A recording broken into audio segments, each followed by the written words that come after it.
Yo, what's going on, guys? Welcome to another video. This is an exclusive report right here.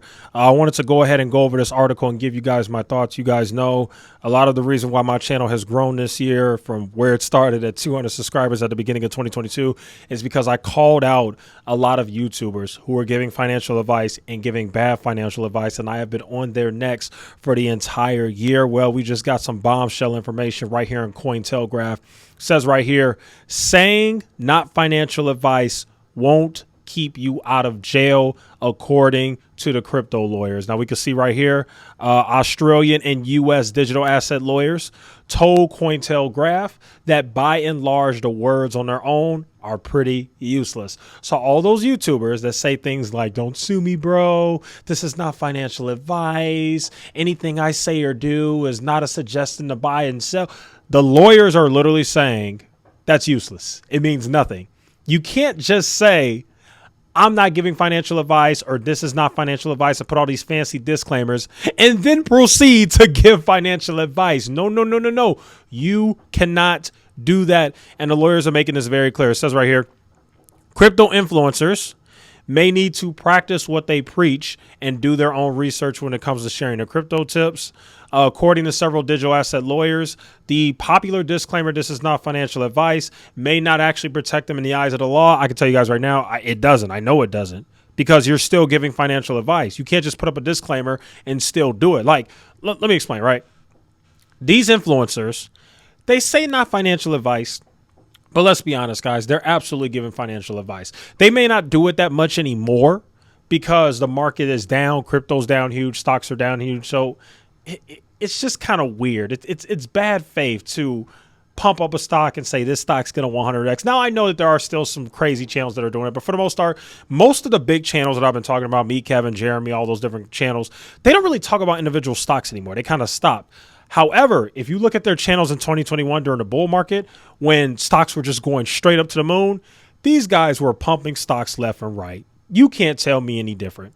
And they had the nerve to say, oh, not financial advice, anything I do. Yeah, it's bull crap. These guys were doing whatever. They were giving you stocks that they thought were good buys. And they did not care if you bought those stocks. They didn't care because they thought that those stocks were going to go up because they thought that they were geniuses. And if you look at a lot of these channels, when stocks that they recommended on their channels went up, they took credit for it. But now they want to have it both ways. You see, when the stock is going up, they take credit for it. I'm a genius. I'm amazing. I'm incredible. Make sure you subscribe to my Patreon or my course so you can learn more about my investing philosophy.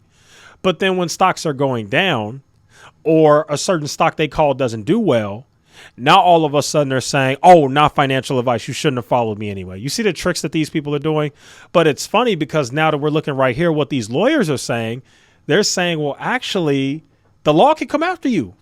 Like, those disclaimers don't save you. So just goes to show you how unprofessional these YouTubers are. They didn't even consult with any type of legal or legal representation or anything like that before they did their thing. I can tell you guys right now, before I even started my YouTube channel, I actually did speak to a lawyer. I'm so serious, not even joking.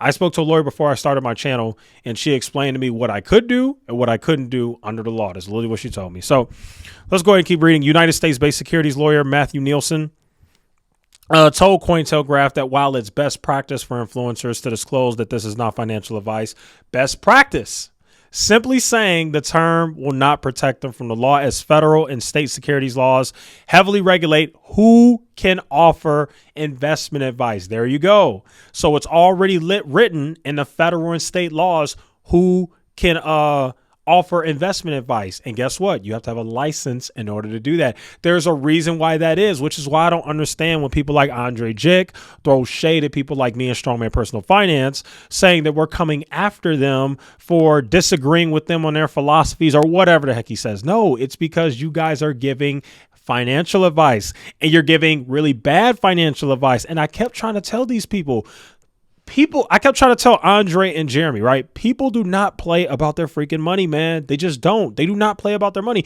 That's why these laws exist. That's why there are specific rules and only certain people who are licensed who are allowed to give you financial advice. Because if you're some idiot with a YouTube channel and a camera in your mother's basement talking about stocks and you don't know what you're talking about, and you don't know what you're doing, which many of these YouTubers don't know what the flapjack they're doing, you're going to lose people a lot of money. And that is what we have seen. So it's it's good to see these lawyers say this because now it's starting to bring some accountability back into the finance space. And it's funny because people don't understand, and I say it's the same thing with this PPP loan stuff.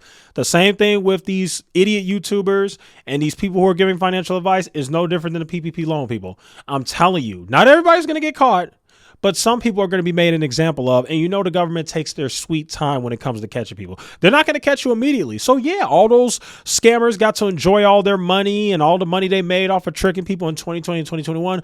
But guess what? A few years down the line, the SEC is going to come knocking on the door. The regulators are going to come knocking on the door. And you and your little BS, but I told them it wasn't financial advice, ain't going to fly in court. The regulators ain't going to give a damn about you saying, oh, but I told everybody it wasn't financial advice. No, you literally recommended things for people to buy on your channel. And I can tell you guys right now, one person that immediately comes to mind when I see stuff like this is Chris Sane.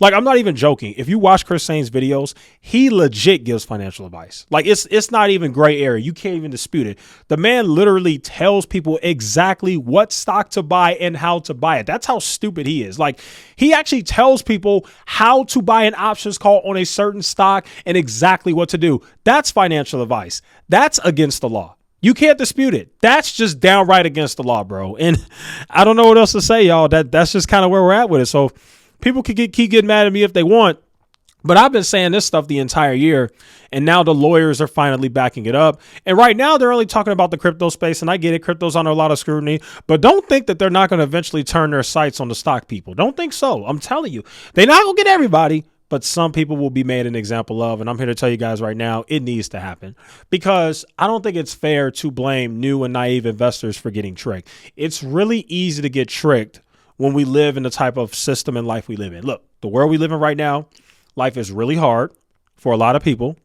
There are a lot of people who are struggling to make ends meet. A lot of people who are broke, can't pay their rent, all kinds of stuff like that. Now, we could get into the weeds of, oh, well, it's their fault because, they make bad decisions. All that. Fine. I get it.